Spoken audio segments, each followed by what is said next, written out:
प्रणाम। मैं हूं आचार्य दीपा। अपने YouTube चैनल पर आप सभी का बहुत बहुत स्वागत करती हूं। आज हम बात कर रहे हैं कुंभ राशि के वार्षिक राशिफल के बारे में। जी हाँ, 2024 आपके लिए क्या नई खुशियां लाने वाला है, किन चीज़ों का आपको ध्यान रखना है, इस बारे में हम चर्चा कर रहे हैं।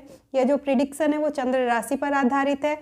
यहाँ पर पूरे वर्ष की आपको प्रिडिक्शन दी जाएगी, जनवरी से लेकर दिसंबर तक, हर महीने के बारे में, कब आपको सावधान रहना है, कब आपको आगे बढ़ना है, कौन से महीने में किन चीज़ों का ज़्यादा ध्यान रखना है, हर महीने के लिए जानकारी दी जाएगी। यदि आप मेरे चैनल पर पहली बार हैं तो प्लीज़ चैनल को सब्सक्राइब कर दीजिएगा, वीडियो को लाइक कर दीजिएगा, बेल आइकन को प्रेस कर दीजिएगा ताकि आने वाले वीडियोस के नोटिफिकेशंस आपको मिलते रहे। यदि आप अपनी कुंडली पर परामर्श चाहते हैं, यदि आप भूमि भवन का कोई वास्तु करवाना चाहते हैं, यदि आप नेम न्यूमरोलॉजी करवाना चाहते हैं या अपने घर की, वाहन की न्यूमरोलॉजी करवाना चाहते हैं नंबर्स की, तो प्लीज़ आप नीचे दिए गए नंबर पर कॉन्टैक्ट कर सकते हैं। फ़ोन के माध्यम से आपके जितने भी क्वेश्चंस होते हैं उन सब के आंसर किए जाते हैं, तो आपके सभी सवालों के जवाब दिए जाएंगे। तो चलिए कुंभ राशि के बारे में बात कर लेते हैं कि कैसा रहने वाला है आपका 2024। एक नज़र ग्रहों की स्थिति पर डाल लेते हैं कि इस वर्ष कौन सा ग्रह कौन से भाव में रहने वाला है। कुछ मुख्य ग्रहों की स्थिति पर नज़र डाल लेते हैं।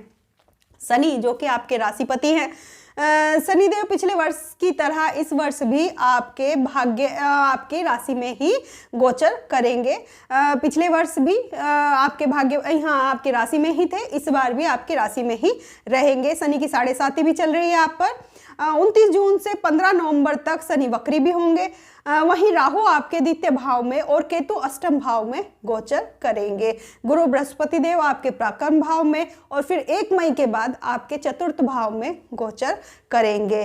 तो इस तरह से पूरे वर्ष ग्रह रहने वाले ही कुछ मुख्य ग्रह हैं जो लंबे समय के बाद में अपना राशि परिवर्तन करते हैं। तो चलिए जनवरी से लेकर प्रेडिक्शन स्टार्ट करते हैं। जब जनवरी का महीना होगा तो जनवरी में सूर्य प्लस मंगल आपके लाभ भाव में होंगे, लाभ भाव में गोचर कर रहे होंगे।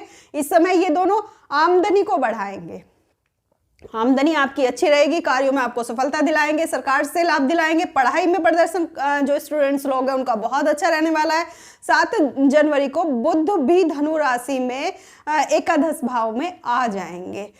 बुध आदित्य योग बनाएंगे सूर्य और बुध मिलकर, तो व्यापार में और सफलता और तेजी यहाँ होगी। बस यहाँ बड़े भाई बहनों से थोड़ा सा संबंध को सुधार कर चलना है, क्योंकि सूर्य मंगल दोनों साथ में होते हैं, प्लस मंगल और बुध की भी जब युति होती है तो थोड़े से संबंधों में विच्छेद करा देती है। तो ये स्थिति आपको संभाल कर लेकर चलनी है। भाग्य का तो आपको यहाँ लाभ मिलने वाला है। शेयर मार्केट में भी अच्छा लाभ होगा यहाँ पर, इसकी भी कोई परेशानी नहीं होगी, आप इन्वेस्टमेंट कर सकते हैं। जब फरवरी स्टार्ट होगा, 1 फरवरी को बुध आपके 12वें भाव में मकर राशि में आ जाएंगे। जैसा कि हम सब जानते हैं कि बुध व्यापार के कारक होते हैं और 12वां भाव खर्चों का होता है, इन्वेस्टमेंट का होता है। और जब बुध 12वें भाव में आएंगे तो आप अपने बिजनेस में इन्वेस्टमेंट कर सकते हैं। तो जब बुध 5 फरवरी को मंगल भी बुध के साथ युति योग बना लेंगे 12वें भाव में, मंगल यहाँ उच्च के हो जाएंगे, विदेश से धन लाभ या विदेश यात्रा करवाएंगे। बस हेल्थ का थोड़ा सा ध्यान यहाँ पर रखना है। 12 फरवरी को शुक्र भी यहाँ मकर राशि में 12वें भाव में आ जाएंगे। इन तीनों की युति 12वें भाव में, मतलब आपकी काफ़ी अच्छा आपके लिए रहने वाला है। जो योजना आपने बनाई थी उस पर अब काम करेंगे। जो पहले दिन बहुत दिन से आपके आइडियाज थे, ये समय है कि आप इन पर कार्य करें। 13 फरवरी के सूर्य आपके फर्स्ट हाउस में आ जाएंगे। जब 13 फरवरी आएगी सूर्य आपके फर्स्ट हाउस में आ जाएंगे। यहाँ सूर्य और शनि की दोनों की युति होगी, क्योंकि शनि पहले से अपनी मूल त्रिकोण राशि कुंभ राशि में गोचर कर रहे हैं, तो इन दोनों की यहाँ पर युति हो जाएगी। ये स्थिति वैवाहिक जीवन में थोड़ी सी उलझने बढ़ाएगी, मानसिक चिंताएं यहाँ पर बढ़ाएगी। शत्रु पक्ष भी आपको परेशान यहाँ पर कर सकता है। थोड़ा सा ध्यान आपको रखना है, गुस्से पर थोड़ा सा कंट्रोल रखना है। अपने जो जीवन साथी की हेल्थ का थोड़ा सा ध्यान रखिएगा। 17 मार्च जब मार्च स्टार्ट होगा तो 7 मार्च को बुध मीन राशि में नीच के हो जाएंगे। मीन राशि में जब बुध नीच के होंगे, राहु पहले से ही यहाँ पर विराजमान है आपके धन भाव में, स्थिति थोड़ी सी गंभीर चल रही है, परिवार से पहले ही मनमुटाव चल रहे हैं, तो धन भाव में थोड़े से खर्चे आपके बढ़ जाएंगे, खर्चे आपके करेंगे, साथ साथ धोखा भी हो सकता है धन के मामले में, आपके साथ चोट आदि भी लग सकती है। यहाँ पर पैसों का लेन देन थोड़ा सा सावधानी पूर्वक करें, आपके साथ धोखा हो सकता है यहाँ पर। अब सूर्य शनि के साथ मंगल भी युति योग में आ जाएंगे आपके फर्स्ट हाउस में। सूर्य शनि जो यह स्थिति वास्तव में चिंताजनक होती है, पहले तो सूर्य ही काफी चिंताजनक स्थिति बना रहे थे, अब यहाँ पर मंगल भी आ जाएंगे, तो जो आपका टेम्पर है, जो दिमाग में गुस्सा है, बहुत ज्यादा ये बढ़ा देंगे। इन दिनों आपको वाद विवाद से प्लीज बचकर चलना है। 31 मार्च को शुक्र जब मीन राशि में धन भाव में आएंगे, 31 मार्च को मतलब शुक्र उच्च के हो जाएंगे यहाँ पर, तब जाकर थोड़ी राहत की सांस आपको मिलेगी।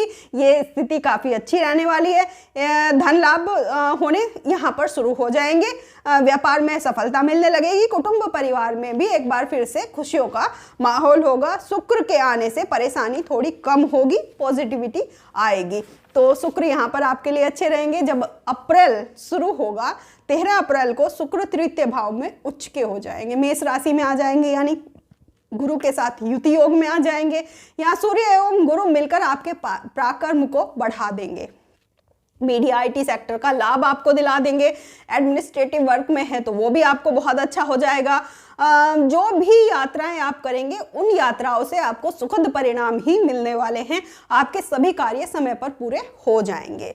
जब मई आएगी, 1 मई को गुरु आपके चतुर्थ भाव में गोचर करेंगे।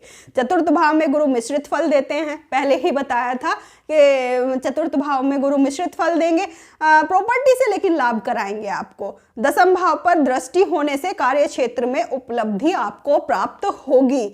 अचानक धन लाभ, यदि आप शास्त्रों में रुचि रखते हैं तो आपके ज्ञान को गुरुदेव बढ़ाने में यह बहुत सहायता आपको देंगे। यदि आप धार्मिक यात्राएं भी कर सकते हैं, इन दिनों करना चाह रहे थे तो कर सकते हैं। पैतृक संपत्ति का भी मिलने के जो है योग, वो गुरु बृहस्पति देव यहाँ पर आपके बना देते हैं। कारोबार में, बिजनेस के हिसाब से गुरु बृहस्पति देव का चतुर्थ भाव में गोचर बहुत अच्छा रहेगा। वहीं जब 19 मई को शुक्र भी अपनी राशि में, यानी कि वृषभ राशि में चतुर्थ भाव में आ जाएंगे, गुरु के साथ युति करेंगे, तो जो चतुर्थ भाव होता है वो भौतिक सुखों का होता है, और जो शुक्र देव हैं वो भौतिक सुखों के कारक होते हैं। तो परिवार में सुखों का जो होगी वृद्धि होगी, परिवार में खुशियों का माहौल होगा। इस समय आप भवन या वाहन में इन्वेस्ट कर सकते हैं, आप कोई फ्लैट खरीद सकते हैं इन दिनों, या कोई वाहन आप इन दिनों खरीद सकते हैं। अपनी लाइफ में लग्जरी चीज़ों का जो है वो खरीदारी इन दिनों आप कर सकते हैं, शुक्र आपकी पूरी मदद करेंगे। जब जून स्टार्ट होगा तो 1 जून को मंगल मेष राशि में आएंगे, पराक्रम भाव में आ जाएंगे।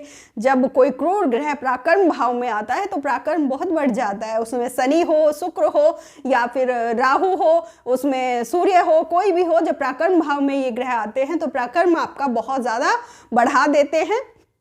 12 जून को शुक्र पंचम में आ जाएंगे, 14 जून को बुध एवं सूर्य भी पंचम भाव में प्रवेश कर जाएंगे।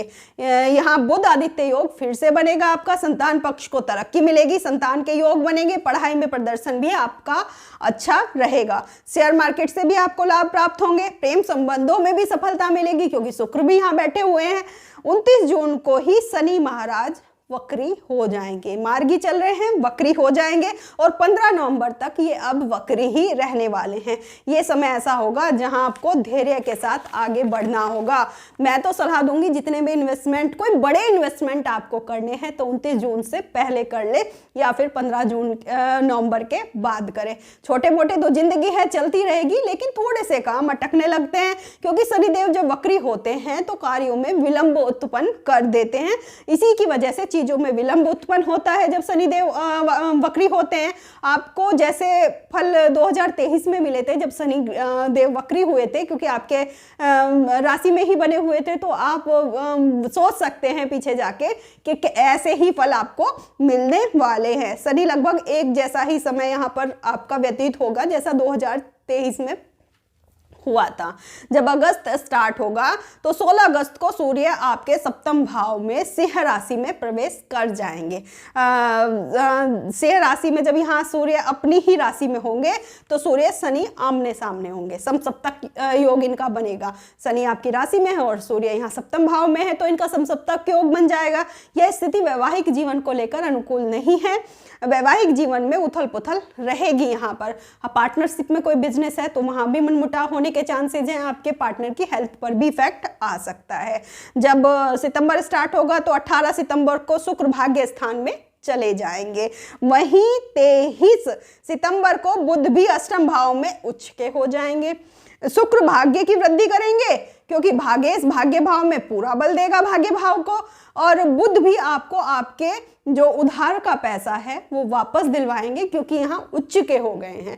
तो उधार का पैसा जो भी होगा, अचानक धन लाभ आपको हो जाएगा। तो वो कहीं अटका हुआ पैसा था तो बुध यहाँ पर आपको वो अटका हुआ पैसा वापस दिलाने में आपकी पूरी मदद करेंगे। सितंबर का महीना फिर भी ठीक रहेगा। उसके बाद अक्टूबर की बात करते हैं। 9 अक्टूबर को बृहस्पति आपके चतुर्थ भाव में ही वक्री हो जाएंगे। जितने भी चतुर्थ भाव से संबंधित कार्य हैं उनमें डिले होने स्टार्ट हो जाएंगे। लेकिन वक्री तो ये जहां पर बैठे हैं खाली इसी भाव से रिलेटेड कार्य को डिले करेंगे। जहां जहां इनकी दृष्टि जा रही है वो और ज्यादा प्रभावी हो जाती है, और ज्यादा शक्तिशाली हो जाती है जहां जहां इनकी दृष्टि जाती है जब ये वक्री होते हैं। तो प्रॉपर्टी से संबंधित कार्यों में थोड़े से डिले होंगे। जब गुरु वक्री होते हैं तो शेयर मार्केट थोड़ा सा प्रभावित होता है, जो गोल्ड है उसके रेट थोड़े से बढ़ जाते हैं। वहीं 17 अक्टूबर को सूर्य आपके नवम भाव में नीच के हो जाएंगे, भाग्य भाव में नीच के हो जाएंगे। पिता को कष्ट हो सकता है, यहाँ पर भाग्य को में भी थोड़ी सी रुकावटें, जो चीजें टाइम पर होनी चाहिए उनमें थोड़ी सी रुकावटें होनी स्टार्ट हो जाएंगी। आप धर्म कर्म के कार्य करने में थोड़ा सा पीछे हटेंगे और करेंगे तो उनमें आप तर्क करने लगेंगे। तो ये स्थिति यहाँ पर होगी। जब नवंबर आएगा तो 16 नवंबर को सूर्य दशम भाव में आ जाएंगे। यह स्थिति बहुत अच्छी हो जाएगी क्योंकि सूर्य अपने कारक भाव में आ जाएंगे, दशम भाव में आ जाएंगे। मित्र राशि है यहाँ सूर्य की, तो कार्यों में सफलता, बिजनेस, जॉब सबसे आपको लाभ दिलाने मतलब सूर्य देव यहाँ पर लग जाएंगे। 15 दिसंबर को सूर्य लाभ भाव में चले जाएंगे। मित्र राशि यानी धनु राशि में ही होंगे। इनकम ऑफ सोर्स आपके बढ़ जाएंगे, शेयर मार्केट से लाभ होगा, सरकारी कामों में लाभ होगा, सरकारी ऑफिसर्स का भी लाभ होगा, और समाज से और मित्रों से भी आपको लाभ यहाँ पर सूर्यदेव करा देंगे। संतान पक्ष को भी यहाँ लाभ होगा क्योंकि संतान भाव को ये देख रहे हैं। पढ़ाई में आपकी संतान का प्रदर्शन जो है वो बहुत अच्छा हो जाएगा। यदि आपकी संतान खुद कुंभ राशि की है तो उनके लिए भी ये अच्छा है। आपको मैंने बताया था कि शनि की 7.5 आपकी चल रही है। पहली बात तो ये, जब चंद्रमा शनि के ऊपर से ही गोचर कर रहे हैं तो इसकी वजह से शनि की 7.5 आपकी चल रही है। ये आपको मानसिक चिंता, तनाव, घरेलू उलझने जरूर देती है। जरूर होता है जब शनि की 7.5 चलती है। लेकिन अच्छी बात यह है कि शनि यहाँ अपनी ही राशि में है, कुंभ राशि में है, तो ऐसा नहीं है कि सारे जो अशुभ परिणाम हैं आपको मिलेंगे, बल्कि कई चीजों में शुभ परिणाम भी यहाँ पर शनि देंगे। शुभ परिणामों की बात करें तो मान सम्मान, पद प्रतिष्ठा, बिजनेस, जॉब में तरक्की आपको यहाँ पर शनिदेव जरूर दिलाएंगे। प्रॉपर्टी एवं राजनीतिक क्षेत्र में आपको खासी सफलता यहाँ पर शनिदेव दिलाएंगे। यदि आपकी कुंडली में शनि बलवान स्थिति में बैठे हैं, आपकी कुंडली की, तो हम मून राशि पर जो आपके मून साइन है उस पर बात कर रहे हैं। जो आपकी पत्रिका है, कुंडली है, यदि उसमें शनि की स्थिति बलवान बनी हुई है, शनि मित्र ग्रहों के साथ है, मित्र राशि में है या उच्च के बैठे हैं, तो 7.5 का फल इतना खराब आपको नहीं मिलता है। हाँ, यदि शनि कुंडली में कमजोर अवस्था में है, शत्रु राशि में है, शत्रु ग्रहों के साथ में है, शत्रु ग्रहों से दृष्टित है, तो स्थिति थोड़ी सी आपके लिए खराब हो सकती है, तो परिणाम चिंताजनक हो सकते हैं। पहली बात। दूसरी बात यह है, यदि आपके कारक ग्रह की दशा यहाँ पर चल रही है तो भी शनि की 7.5 का इफेक्ट आपको इतना नहीं जाएगा। आपको कुछ उपाय कर लेने चाहिए। मैं आपको कुछ उपाय बता देती हूँ। सबसे पहले कर्मों पर ध्यान आपको देना है। कर्म आपको खराब नहीं करने हैं क्योंकि शनिदेव हैं कर्मों का हिसाब लेने यहाँ पर आते हैं। जब उनकी शनि की 7.5 आती है तो हर दिन हनुमान चालीसा जितनी बार हो सके, लेकिन एक बार कम से कम हनुमान चालीसा का पाठ आपको करना है। और एक उपाय मैं बता देती हूँ, जिनके शनि कुंडली में कमजोर अवस्था में बैठे हुए हैं उनके लिए है। अगर वो वीडियो देख रहे हैं तो आपको एक नारियल और कुछ मुट्ठी बादाम आपको प्रत्येक शनिवार, जब तक आपकी शनि की 7.5 चल रही है, प्रत्येक शनिवार आपको बहते जल में प्रवाहित कर देने हैं, शनिवार के दिन, प्रत्येक शनिवार। और यदि आपके आसपास कोई बहते जल की व्यवस्था नहीं है, आपसे थोड़ा डिस्टेंस में है, तो आप शिवलिंग पर भी इनको अर्पित कर सकते हैं। आपके लिए बहुत अच्छा उपाय है ये। अगर आसपास में आपके होते ही है मंदिर, आसपास सबके होते हैं, शिवलिंग पर आपको बेलपत्र प्लस गुलाब जल, अगर हो सके तो आप थोड़े से चावल के दाने लीजिए, उनमें गुलाब जल मिक्स कीजिए, उन्हें हाथ से मिलाइए एक स्टील की कटोरी में रखकर और उन्हें शिवलिंग पर आप अर्पित कीजिए। उसके बाद आप जल अर्पित कीजिए, आप बेलपत्र अर्पित कीजिए। अगर हो सके प्रत्येक बुधवार आप गणेश जी भगवान को दूर्वा घास भी चढ़ाइए। तो ये आपके लिए उपाय हो जाते हैं, आप इनको फॉलो कीजिए। और कर्मों पर विशेष ध्यान रखना है। गलती से भी आपको किसी का दिल नहीं दुखाना है, अपने कर्म खराब नहीं करने हैं। यदि आप बिजनेस में हैं, आपके साथ में जो आपके नीचे वर्कर्स हैं, काम करने वाले हैं, आप उनका सहयोग कीजिए। अपने आप अपने काम, उनके साथ कामों में हाथ बटाइए, क्योंकि काम आप ही का है। ये सोच में मत रहिए कि मैं इनको पे कर रहा हूँ, इनके साथ मैं थोड़ी ना काम करूँगा, उससे कुछ भी नहीं होता। आपके शनि यहाँ मजबूत होते हैं। अपने जो आसपास जो भी हैं सफाई कर्मी हैं, उनके साथ चाय नाश्ते का आप बंदोबस्त करिए, उनके साथ बैठकर चाय पीजिए, तो बहुत अच्छे आपको लाभ मिलेंगे। तो ये आप फॉलो कीजिए और 2024 आपके लिए मंगलमय हो, इस कामना के साथ मैं आपसे विदा लेती हूँ। धन्यवाद।